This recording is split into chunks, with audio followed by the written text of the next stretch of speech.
আপনাদের সবাইকে স্বাগত জানাচ্ছি আমার প্রফেসর দানেশ একাডেমি চ্যানেলে। আশা করি আপনারা সবাই ভালো আছেন। আজকে আমরা ইলাস্টিসিটি অফ ফরেস্ট প্রোডাক্টস নিয়ে কথা বলবো। ইলাস্টিসিটি বা স্থিতিস্থাপকতা বনজ পণ্যের অর্থনীতি ও বিপণন বোঝার একটি কেন্দ্রীয় ধারণা। কারণ এটি বলে দেয় দাম, আয় বা অন্য কোনো উপাদান বদলালে চাহিদা ও যোগান কতটা দ্রুত এবং কতখানি প্রতিক্রিয়া দেখায়। এখানে আমরা প্রথমে স্থিতিস্থাপকতার মৌল সংজ্ঞা ধরব, শতকরা দামের পরিবর্তনে চাহিদাকৃত পরিমাণের শতকরা পরিবর্তন কিভাবে মাপা হয়। তারপর দেখব ইলাস্টিসিটির প্রধান ধরনগুলো: দাম স্থিতিস্থাপকতা, আয় স্থিতিস্থাপকতা এবং ক্রস প্রাইস স্থিতিস্থাপকতা, যেগুলো বনজ পণ্য যেমন কাঠ, জ্বালানি, কাঠ, বাঁশ ও নন উড ফরেস্ট প্রোডাক্টসের বাজারে ভিন্ন ভিন্ন আচরণ তৈরি করে। আমরা শিখব কেন কোনো কোনো বনজ পণ্যের চাহিদা খুব সংবেদনশীল বা ইলাস্টিক, আবার কোনোটি কম সংবেদনশীল বা ইনইলাস্টিক, এবং এর বাস্তব কারণ কি, যেমন বিকল্প পণ্যের প্রাপ্যতা, পরিপূরক পণ্য, সময়ের প্রভাব। এই বোঝাপড়া জরুরি, কারণ বনজ পণ্যের দাম নির্ধারণ করা, সাবসিডি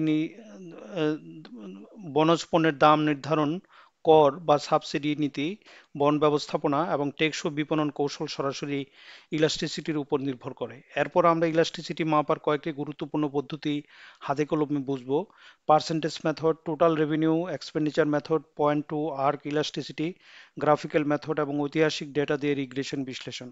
বনজ পণ্যের ক্ষেত্রে এসব পদ্ধতি কিভাবে ব্যবহার করে বাস্তব বাজারের তথ্য থেকে ইলাস্টিসিটি বের করা যায় সেটাও ধাপে ধাপে ব্যাখ্যা করব। ক্লাসের উদাহরণগুলোতে আপনারা দেখবেন, আপনি দেখবেন একটি সরল চাহিদা সমীকরণ বা একটি বাজার শিডিউল থেকে ইলাস্টিসিটি বের করা কতটা সহজ, যদি ধারণাটা পরিষ্কার থাকে। বিশেষ করে বাংলাদেশে বনজ পণ্যের বাজার, টিম্বার, ফায়ারউড ও বিভিন্ন নন টিম্বার পণ্যের দাম চাহিদার সম্পর্ক বোঝার জন্য ইলাস্টিসিটি কেন দরকার, আমরা তা বাস্তব প্রসঙ্গ সহ আলোচনা করব। সব মিলিয়ে এই ভিডিও লেকচারটি আপনাকে স্থিতিস্থাপকতার গাণিতিক দিক, গ্রাফিক দিক এবং নীতি ও বিপণনের বাস্তব প্রয়োগ তিনটি একসাথে ধরতে সাহায্য করবে। আমরা আজকে টাইপস অফ ইলাস্টিসিটি নিয়ে কথা বলবো, মেজারমেন্ট অফ ইলাস্টিসিটি, কিভাবে ইলাস্টিসিটি আমরা মেজার করতে পারবো, এবং ইলাস্টিসিটি অফ ফরেস্ট প্রোডাক্টস নিয়ে আমরা ভাববো। এই স্লাইডে ইলাস্টিসিটি বা স্থিতিস্থাপকতার মূল ধারণা তুলে ধরা হয়েছে, যা বনজ পণ্যের চাহিদা ও যোগান বোঝার ক্ষেত্রে খুব গুরুত্বপূর্ণ। এখানে বলা হয়েছে দাম বা অন্যান্য নির্ধারক উপাদান যেমন আয়, বিকল্প পণ্যের দাম ইত্যাদি পরিবর্তিত হলে চাহিদা ও যোগান যে মাত্রায় প্রতিক্রিয়া দেখায় সেটাই ইলাস্টিসিটি, এবং এই প্রতিক্রিয়াশীলতা পণ্যভেদে ও ব্যক্তিভেদে আলাদা হতে পারে। অর্থাৎ কোনো বনজ পণ্যের ক্ষেত্রে দাম সামান্য বাড়লেই চাহিদা অনেক কমতে পারে, আবার অন্য কোনো পণ্যে একই দামে তেমন পরিবর্তন নাও আসতে পারে। স্লাইডে বিশেষভাবে চাহিদার ইলাস্টিসিটি দেখানো হয়েছে, যেখানে চাহিদাকৃত পরিমাণের শতকরা পরিবর্তনকে চাহিদা নির্ধারক ভেরিয়েবলের মূলত দাম বা শতকরা পরিবর্তন দিয়ে ভাগ করলে ইলাস্টিসিটি নির্ণয় করা হয়। এরপর গাণিতিকভাবে পয়েন্ট ইলাস্টিসিটির সূত্র দেওয়া হয়েছে dq/dp ইন্টু p/q, যা বলে দেয় নির্দিষ্ট কোনো দামে চাহিদা বক্ররেখার ঢাল ও দাম পরিমাণের অনুপাত মিলিয়ে স্থিতিস্থাপকতা কিভাবে পাওয়া যায়। বনজ পণ্যের বাজার বিশ্লেষণে এই ধারণা ব্যবহার করে আমরা বুঝতে পারি দাম পরিবর্তনের ফলে বিক্রি, মোট আয় এবং নীতির সিদ্ধান্তে কী ধরনের প্রভাব পড়তে পারে। আমরা ইলাস্টিসিটি, তিন ধরনের ইলাস্টিসিটি আমরা সাধারণত দেখি: প্রাইস ইলাস্টিসিটি, ইনকাম ইলাস্টিসিটি এবং ক্রস ইলাস্টিসিটি। আমরা সাধারণত যখন ইলাস্টিসিটির কথা বলবো তখন এটা প্রাইস ইলাস্টিসিটিকে বোঝায়, মানে ডিমান্ড বা সাপ্লাইকে যখন প্রাইসের পরিবর্তন দিয়ে আমরা দেখি তখন এটাকে প্রাইস ইলাস্টিসিটি বলে। আর যখন আমরা ইনকাম দিয়ে ডিমান্ড বা সাপ্লাই ইলাস্টিসিটিকে দেখি তখন তখন তাকে ইনকাম ইলাস্টিসিটি বলে। এবং কোনো রিলেটেড পণ্যের ডিমান্ড এবং সাপ্লাইকে যখন আমার রিলেটেড পণ্যের প্রাইস দিয়ে আমরা ইলাস্টিসিটি মেজার করি তখন তাকে ক্রস ইলাস্টিসিটি বলা হয়। Dimensions of price elasticity of demand, ডিমান্ডের প্রাইস ইলাস্টিসিটি অফ ডিমান্ডের বিভিন্ন ধরনের ডাইমেনশন থাকতে পারে, যেমন unit elasticity or EP equals to 1, elasticity more than unity or EP is less than 1, elasticity less than unity or EP, sorry, number 2, elasticity more than unity or EP is greater than 1. Number 3, elasticity less than unity or EP is less than 1. Zero elasticity or perfectly inelastic demand or EP equals 0. Infinity elasticity or perfectly elastic demand or EP equals to infinity. এই স্লাইডে বনজ পণ্যের চাহিদার মূল্য স্থিতিস্থাপকতা বা PET মাপার প্রধান কয়েকটি পদ্ধতি সংক্ষেপে দেখানো হয়েছে। প্রথমে পার্সেন্টেজ বা প্রপোর্শনেট মেথড বলা হয়েছে, যেখানে চাহিদাকৃত পরিমাণের শতকরা পরিবর্তনকে দামের শতকরা পরিবর্তন দিয়ে ভাগ করে ইলাস্টিসিটি বের করা হয়। এটি সবচেয়ে মৌলিক ও সরাসরি পদ্ধতি। এরপর টোটাল রেভিনিউ বা এক্সপেন্ডিচার মেথড উল্লেখ আছে, যা দামের পরিবর্তনের সঙ্গে মোট আয় কিভাবে বাড়ে বা কমে তা বিশ্লেষণ করে ইলাস্টিসিটির ধরন বোঝায়। তৃতীয় পদ্ধতি বা পয়েন্ট ইলাস্টিসিটি মেথড, যা চাহিদা বক্ররেখার নির্দিষ্ট একটি বিন্দুতে ইলাস্টিসিটি মাপে, অর্থাৎ কোনো নির্দিষ্ট দামে প্রতিক্রিয়াশীলতা কত তা জানায়। চতুর্থটি আর্ক ইলাস্টিসিটি মেথড, যেখানে দুইটি দাম বা দামের একটি রেঞ্জের মধ্যে গড় ইলাস্টিসিটি হিসাব করা হয়। বনজ পণ্যের বাজারে যখন দাম ধাপে ধাপে বদলায় তখন এটি বেশি কাজে লাগে। শেষ পদ্ধতি রিগ্রেশন অ্যানালাইসিস মেথড বা অতীত বাজার তথ্য বা হিস্টোরিক্যাল ডাটা ব্যবহার করে চাহিদা ফাংশন অনুমান করে ইলাস্টিসিটি নির্ণয় করে বাস্তব বনজ পণ্যের বাজার গবেষণা এটি সবচেয়ে শক্তিশালী ও প্রমাণ ভিত্তিক পদ্ধতি। মোট কথা, স্লাইডটি দেখায় যে বনজ পণ্যের চাহিদা কতটা দাম সংবেদনশীল তা মাপতে মৌলিক গণিত থেকে শুরু করে ডেটা ভিত্তিক পরিসংখ্যানিক পদ্ধতি পর্যন্ত বিভিন্ন উপায় আছে। এখানে পয়েন্ট ইলাস্টিসিটির কথা বলা হয়েছে। পয়েন্ট ইলাস্টিসিটির ক্ষেত্রে একটা ডিমান্ড কার্ভের যে কোনো পয়েন্টের ইলাস্টিসিটি আমরা মেজার করতে পারি। এটি করার জন্য আমাকে একটা রুল ফলো করতে হবে, lower portion divided by upper portion. যে যে পয়েন্টের ইলাস্টিসিটি আমরা নির্ধারণ করব, সেটার lower portion divided by upper portion দিয়ে আহ, আহ, যখন আমরা ক্যালকুলেট করব তখন সেখানে আমি ইলাস্টিসিটি পাবো। যেমন ধরেন এখানে ইলাস্টিসিটি অফ ডিমান্ড হচ্ছে 2, তার মানে হচ্ছে এখানে লোয়ার পোর্শন কয়টা আছে, কয়টা ঘর আছে দেখি, 1 2 3 4, আর উপরে আছে দুইটা, তাহলে 4কে 2 দিয়ে ভাগ করলে 2 হয়। ফরে ইলাস্টিসিটি ডিমান্ড হচ্ছে 2।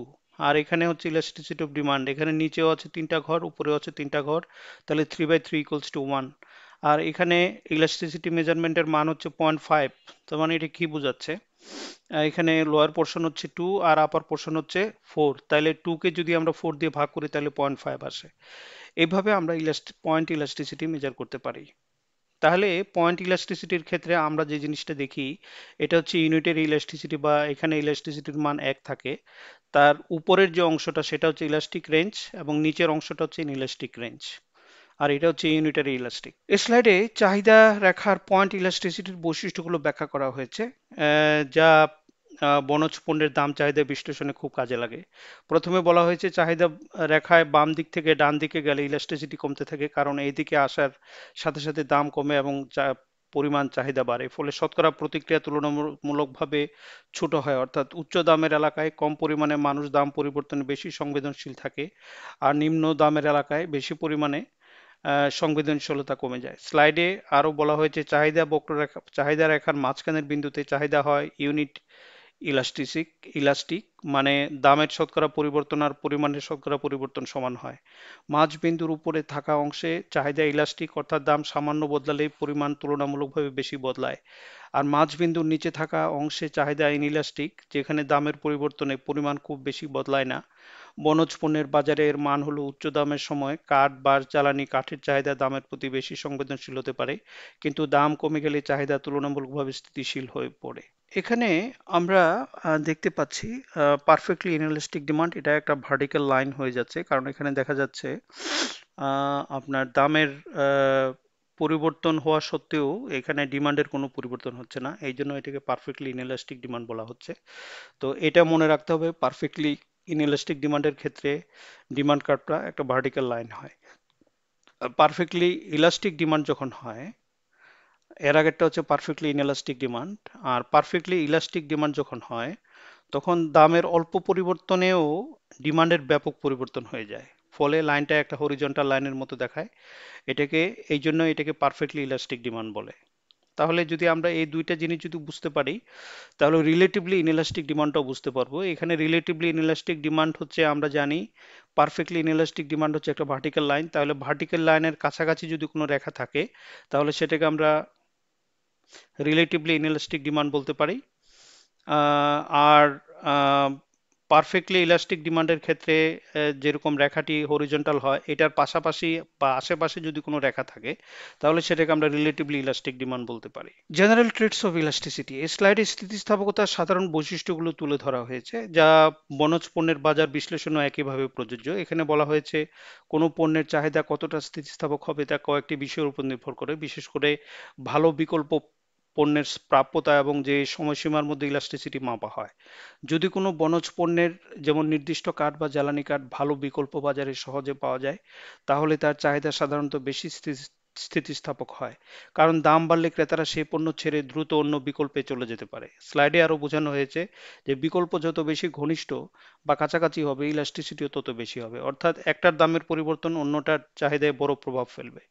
উদাহরণ হিসেবে মার্জারিন ও বাটারের কথা বলা হয়েছে, যেগুলো ঘনিষ্ঠ বিকল্প, তাই একটির দাম বাড়লে অন্যটির চাহিদা বাড়ে। বনজ পণ্যের ক্ষেত্রেও একই যুক্তি কাজ করে। এক ধরনের কাঠের দাম বাড়লে কাছাকাছি ব্যবহারযোগ্য অন্য ধরনের কাঠ বা বিকল্প জ্বালানির চাহিদা বেড়ে যেতে পারে। মোট কথা, বিকল্পের উপস্থিতি এবং সময়ের প্রভাব ইলাস্টিসিটির আচরণ বুঝতে সবচেয়ে গুরুত্বপূর্ণ ভিত্তি তৈরি করে। এখানে দেখানো হয়েছে যে পরিপূরক বা কমপ্লিমেন্টারি পণ্যের চাহিদা সাধারণত ইনইলাস্টিক হয়, কারণ তাদের চাহিদা অন্য একটি মূল পণ্যের চাহিদা থেকে তৈরি হয়। উদাহরণ হিসেবে বলা হয়েছে, মানুষ একবার গাড়ি কিনলে তার সঙ্গে স্বাভাবিকভাবেই গ্যাসোলিনের চাহিদা তৈরি হয়। আর গ্যাসোলিনের কাছাকাছি বিকল্প না থাকায় দাম বাড়লেও চাহিদা খুব দ্রুত কমে না। এরপর স্লাইডে সময়ের প্রভাব ব্যাখ্যা করা হয়েছে। ইলাস্টিসিটি সাধারণত দীর্ঘ সময়ে বেশি হয়, কারণ মানুষ বিকল্প খুঁজে নেওয়ার জন্য বেশি সময় পায়। স্বল্প সময়ে দাম বাড়লে মানুষ সাধারণত অভ্যাস বদলায় না এবং বাধ্য হয়ে বেশি দাম দিয়েই পণ্য কিনে। যেমন গ্যাসোলিনের দাম বাড়লেও অনেকে তখনই গাড়ি চালানো কমায় না। কিন্তু সময়ের সাথে সাথে যদি দাম দীর্ঘদিন বেশি থাকে, মানুষ ধীরে ধীরে বিকল্প আচরণ নেয়।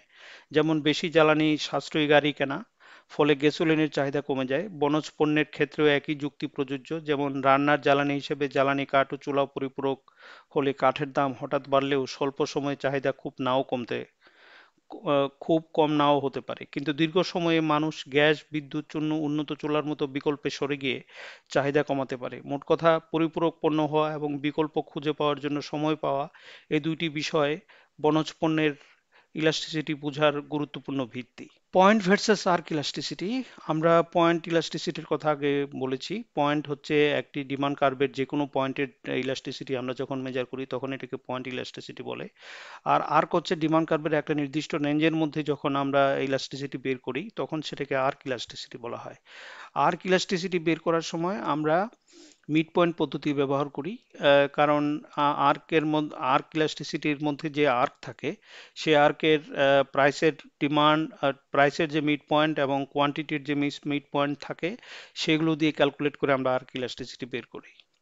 এখানে আপনারা দেখেন মিড পয়েন্ট কোয়ান্টিটি, এখানে যদি কোয়ান্টিটির দুইটা ভ্যালু থাকে, Q1 এবং Q2, এবং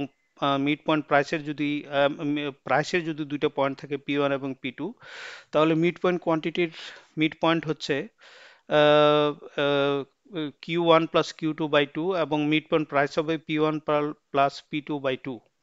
তাহলে এখানে আমরা যদি মিড পয়েন্ট একটা আর্কের ইলাস্টিসিটি আমরা বের করি, তাহলে মিড পয়েন্ট ফর্মুলা দিয়ে আমরা এইভাবে করতে পারি।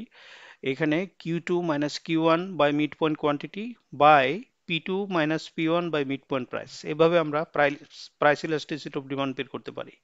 এখানে প্রাইস ইলাস্টিসিটি অফ ডিমান্ড এর একটি উদাহরণ দেওয়া হলো, এটা আপনারা করে দেখতে পারেন। মান হবে -1।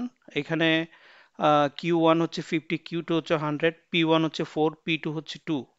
তাহলে এটার 50 এবং 100 এর মিড পয়েন্ট হচ্ছে 75, এটা দিয়ে আমরা ভাগ করলাম, এবং 4 এবং 2 যে প্রাইস আছে সেই প্রাইসের মিড পয়েন্ট হচ্ছে 3 দিয়ে আমরা ভাগ করলাম। তাহলে যে মানটা আসবে এটাই হচ্ছে ওই আর্কের ইলাস্টিসিটি। এটা হচ্ছে গ্রাফিক্যাল মেথড। এখানে গ্রাফিক্যাল মেথডটি করার জন্য আমি আরেকটি সামারি টেবিল আপনাদেরকে দেখাচ্ছি। এই সামারি টেবিলটি আমার গবেষণা থেকে পাওয়া। এখানে কোয়ান্টিটি আছে, প্রাইস আছে, এটাকে আমি ডিকিউ করেছি, ডিপি করেছি, এই ডিপি কে পি দিয়ে ভাগ করেছি, ডিকিউ কে কিউ দিয়ে ভাগ করেছি। এবার আমরা যদি ডিপি বাই পি এবং ডিকিউ বাই কিউ কে এই গ্রাফের মতো করে ওয়াই এক্স গ্রাফের মতো করে যদি একটা স্ক্যাটার ডায়াগ্রাম দিয়ে যদি একটা গ্রাফ তৈরি করি, তাহলে এখানে একটি রেখা আসবে। এই রেখাটির যে কোএফিসিয়েন্ট, এই কোএফিসিয়েন্টটাই হচ্ছে আমার ইলাস্টিসিটি। তাহলে এটি আমি কি করে করতে পারি, আমাদের ডাটাগুলো দিয়ে স্ক্যাটার ডায়াগ্রামে যখন আমি বসিয়ে দিলাম, তখন এখান থেকে আমি বলে দিলাম যে আমার ইকুয়েশনটা তুমি দেখাও। স্ক্যাটার ডায়াগ্রামকে আমি বলে দিলাম আমার ইকুয়েশনটি দেখাও। ইকুয়েশনটি দেখানোর ফলে আমার এই ইকুয়েশনটি আসছে r² 0.8854। r² মোটামুটি ভালো। তাহলে আমার ইলাস্টিসিটি হচ্ছে 0.8854 0.317 মাইনাস মাইনাস 0.317, এটা কোএফিসিয়েন্ট যেহেতু এই জন্য এটা হচ্ছে একটা ইলাস্টিসিটি। তো এভাবে আমরা গ্রাফিক্যাল মেথডে ইলাস্টিসিটি মেজার করতে পারি। এখন mathematical problems. The linear demand equation for timber is QD equals to 500 minus 4P, where QD is the quantity demanded in cubic meters, P is the price per cubic meter in dollars. Find the price elasticity of demand when the price is $50. মানে বলা হয়েছে আমার একটা linear demand equation আছে। Linear demand equation থেকে আমার price যখন $50 হবে তখন $50 তার ইলাস্টিসিটি কত হবে সেই জিনিসটি বের করে দেওয়ার জন্য। তাহলে এখানে খুব সহজে এটা করা সম্ভব। আপনারা যদি আমরা আমরা জানি ইলাস্টিসিটি ইকুয়ালস হচ্ছে dq by dp into p by q, ঠিক আছে?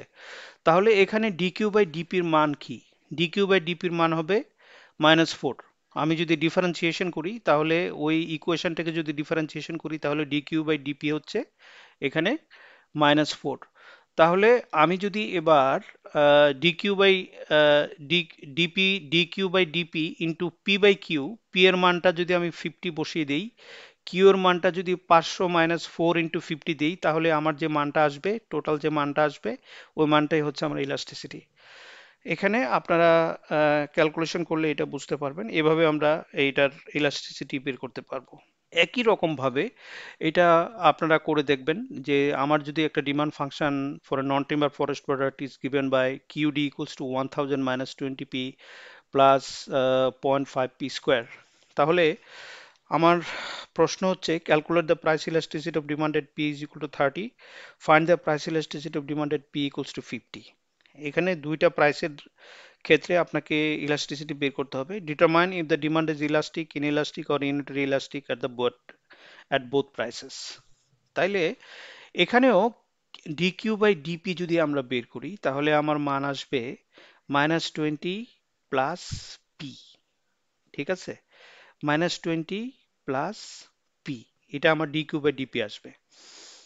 এবার আমি যদি dq by dp into p by q এই ফর্মুলাটা ইউজ করি, এখানে পি এর মান যদি আমি 30 একবার বসাই তাহলে আমি একটা ইলাস্টিসিটি পাবো, এবং পি এর মান যদি 50 আবার বসাই তাহলে আমি আবার একটা ইলাস্টিসিটি পাবো। এভাবে আমি দেখতে পারবো যে এটা কি ইলাস্টিক নাকি ইনইলাস্টিক নাকি ইউনিটারি ইলাস্টিক। যদি একের বেশি থাকে মান তাহলে এটা ইলাস্টিক হবে, যদি একের নিচে থাকে তাহলে ইনইলাস্টিক হবে, এবং যদি মান 1 হয় তাহলে ইউনিটারি ইলাস্টিক হবে। এটা আমরা এইভাবে করতে পারবো। এটা আপনারা করে দেখেন, আশা করি আপনারা পারবেন। যদি না পারেন, যদি কোনো টেকনিক্যাল প্রবলেম ফেস করেন, আমাকে কমেন্ট করে আমাকে জানাবেন। এই স্লাইডে ক্রস প্রাইস ইলাস্টিসিটি বা পারস্পরিক দামের স্থিতিস্থাপকতা ব্যাখ্যা করা হয়েছে, যা বনজ পণ্যের বাজার বিশ্লেষণে খুব দরকারি। এখানে বলা হয়েছে একটি পণ্যের দাম শতকরা কতটা বদলালে অন্য একটি পণ্যের চাহিদা শতকরা কতটা বদলায়। এই সম্পর্কই ক্রস প্রাইস ইলাস্টিসিটি মাপে এবং সাধারণত একটি ঘনিষ্ঠ বিকল্প বা পরিপূরক পণ্যের মধ্যে দেখা হয়। স্লাইডটি জোর দিয়ে বলছে ক্রস প্রাইস ইলাস্টিসিটির চিহ্ন ধনাত্মক বা ঋণাত্মক বেশি গুরুত্বপূর্ণ এখানে, কারণ এটি পণ্য দুটির সম্পর্ক বোঝায়। যদি পণ্য দুটির ঘনিষ্ঠ বিকল্প হয় তবে ক্রস প্রাইস ইলাস্টিসিটি সাধারণত ধনাত্মক হয়। একটির দাম বাড়লে মানুষ অন্য বিকল্পে চলে যায়, তাই অন্যটির চাহিদা বাড়ে। যেমন কলার দাম বাড়লে অন্য ফলের চাহিদা বাড়ে। বনজ পণ্যে এর মান হতে পারে একটি ধরনের কাঠ বা বাঁশের দাম বাড়লে কাছাকাছি ব্যবহারযোগ্য অন্য ধরনের কাঠ বা বাঁশ বিকল্প বনজ উপকরণের চাহিদা বেড়ে যাওয়া। আবার যদি পণ্য দুটি পরিপূরক হয়, একসাথে ব্যবহার হয়, তাহলে ক্রস প্রাইস ইলাস্টিসিটি ঋণাত্মক হয়। একটির দাম বাড়লে অন্যটির চাহিদা কমে। যেমন টেনিস র্যাকেটের দাম বাড়লে টেনিস বলের দাম চাহিদা কমে। বনজ ক্ষেত্রে উদাহরণ হিসেবে ধরা হয় কাঠের আসবাবের দাম বাড়লে সে আসবাব বানাতে লাগে এমন নির্দিষ্ট ফিটিংস বা বার্নিশ সহায়ক বনজ উপকরণের চাহিদা কমে যেতে পারে। মোট কথা, এই স্লাইডটি দেখায় যে বিকল্প বনজ পণ্যের মধ্যে দাম চাহিদার সম্পর্ক সাধারণত একই দিকে চলে, ধনাত্মক, আর পরিপূরক বনজ পণ্যের ক্ষেত্রে সম্পর্ক চলে বিপরীত দিকে বা ঋণাত্মক হয়। আমরা এবার বিভিন্ন ধরনের ফরেস্ট প্রোডাক্টস আমি আপনাদেরকে দেখাচ্ছি। এখানে যেমন সন টিম্বার আছে, এখানে আছে ফুলউড। সন টিম্বারের ক্ষেত্রে আমার ইলাস্টিসিটি কি হতে পারে? এটা কি ইলাস্টিক হবে নাকি ইনইলাস্টিক হবে? এটা আপনারা চিন্তা করে দেখুন। ফায়ারউডের ক্ষেত্রে এখানে দুইটা সিচুয়েশন থাকতে পারে, যে যেখানে গ্যাস সিলিন্ডার বিকল্প হিসাবে আছে ওই সমস্ত জায়গায় এই ফুয়েল উডগুলো কি ইলাস্টিক হবে, ফুয়েল ওডের ডিমান্ড কি ইলাস্টিক হবে নাকি ইনইলাস্টিক হবে? আর যেখানে গ্যাস সিলিন্ডার থাকে না সেই জায়গায় এটা কি ইলাস্টিক হবে নাকি ইনইলাস্টিক হবে, এটা আপনারা চিন্তা করলেই বুঝতে পারবেন। এখানে নন উড ফরেস্ট প্রোডাক্টসের ক্ষেত্রে ব্যাম্বু শুটসের ক্ষেত্রেও আপনারা চিন্তা করলে বের করতে পারবেন। এখানে নন উড ফরেস্ট প্রোডাক্টসের কতগুলো আরোগুলো উদাহরণ দেওয়া আছে, এগুলো সবই আপনারা বুঝতে পারবেন। আমার ধারণা এগুলো সবই ইলাস্টিক পণ্য। এটাও ইলাস্টিক পণ্য। এই হানিবি, এটাও ইলাস্টিক পণ্য। আহ, এই হচ্ছে, আমি আশা করব আপনারা think about the market of forest products and their elasticity. Forest প্রোডাক্টসের যে মার্কেট আছে সে মার্কেট নিয়ে আপনারা চিন্তা করবেন এবং তাদের ইলাস্টিসিটি নিয়ে চিন্তা করবেন। আজকের আলোচনা শেষ করতে গিয়ে মনে রাখা দরকার, ইলাস্টিসিটি শুধু একটি সূত্র নয়, এটি বাজারের আচরণ ব্যাখ্যার ভাষা, আর বনজ সম্পদ ব্যবস্থাপনায় এর গুরুত্ব বিশাল। আমরা দেখেছি দাম স্থিতিস্থাপকতা বলে দেয় বনজ পণ্যের দাম বাড়ানো বা কমানোর সিদ্ধান্তে মোট আয় কিভাবে বদলে যেতে পারে, যা সরকারি রাজস্ব, বন বিভাগ এবং বেসরকারি ব্যবসা সবাইকে প্রভাবিত করে। আয় স্থিতিস্থাপকতা আমাদের বোঝায় মানুষের আয় বাড়লে কোন বনজ পণ্যের চাহিদা বাড়ে, নরমালি আর লাক্সারি, আর কোনটি কমে। ফলে বাজারের ভবিষ্যৎ প্রবণতা আন্দাজ করা সহজ হয়। ক্রস প্রাইস স্থিতিস্থাপকতা থেকে আমরা বুঝেছি বিকল্প বনজ পণ্য, যেমন এক ধরনের কাঠের বদলে অন্য ধরনের কাঠ বা বিকল্প জ্বালানি পরিপূরক পণ্যের, যেমন একটি পণ্য না থাকলে অন্যটির ব্যবহার কমে যাওয়া, এর মধ্যে কি সম্পর্ক কাজ করে। পয়েন্ট ও আর্ক ইলাস্টিসিটির পার্থক্য বোঝার মাধ্যমে আমরা শিখেছি একই চাহিদা রেখায় বিভিন্ন দামে ইলাস্টিসিটি কেন বদলায় এবং কেন মাঝামাঝি বিন্দুতে ইউনিট ইলাস্টিসিটি দেখা যায়। গ্রাফিক্যাল ও রিগ্রেশন পদ্ধতি দেখায় যে বাস্তব ডেটা ব্যবহার করে আমরা বনজ পণ্যের ইলাস্টিসিটি নির্ভরযোগ্যভাবে অনুমান করতে পারি, যা গবেষণা ও নীতি নির্ধারণে খুব কার্যকর। আরও গুরুত্বপূর্ণ হলো সময়ের সাথে বিকল্প খোঁজার সুযোগ বাড়লে ইলাস্টিসিটি সাধারণত বেড়ে যায়। এই ধারণা দীর্ঘমেয়াদী বন নীতি ও বাজার পূর্বাভাসে কাজে লাগে। বনজ পণ্যের বাজারে টেকসই ব্যবস্থাপনা, মূল্যনীতি এবং বিপণন কৌশল বানাতে হলে এই প্রতিক্রিয়াশীলতার মাত্রা জানা বাধ্যতামূলক। তাই আপনারা যখন বাংলাদেশি কোনো বনজ পণ্যের বাজার নিয়ে কাজ করবেন, দাম ও পরিমাণের ধারাবাহিক তথ্য সংগ্রহ করে এক্সেল বা পরিসংখ্যানিক সফটওয়্যার ইলাস্টিসিটি বের করার অভ্যাস গড়ে তুলবেন। এতে আপনি বাজারকে কেবল বর্ণনা করবেন না, বরং ব্যাখ্যা ও পূর্বাভাস দিতে পারবেন, যা একজন দক্ষ বন অর্থনীতিবিদ ও মার্কেটিং বিশেষজ্ঞের মূল সক্ষমতা। আশা করি এই ক্লাসের ধারণাগুলো আপনারা ভবিষ্যৎ গবেষণা, নীতি বিশ্লেষণ এবং বাস্তব বাজার কাজের জন্য শক্ত ভিত্তি হিসেবে ব্যবহার করতে পারবেন। আজকে এতটুকু পর্যন্তই। আমি আশা করি আমার ভিডিওটি আপনারা উপভোগ করেছেন। যদি ভিডিওটি ভালো লেগে থাকে তাহলে আমার চ্যানেলটি সাবস্ক্রাইব করুন এবং লাইক করুন, শেয়ার করুন, এবং আপনাদের যদি কোনো প্রশ্ন থাকে আমাকে কমেন্টের মাধ্যমে প্রশ্ন করতে পারেন।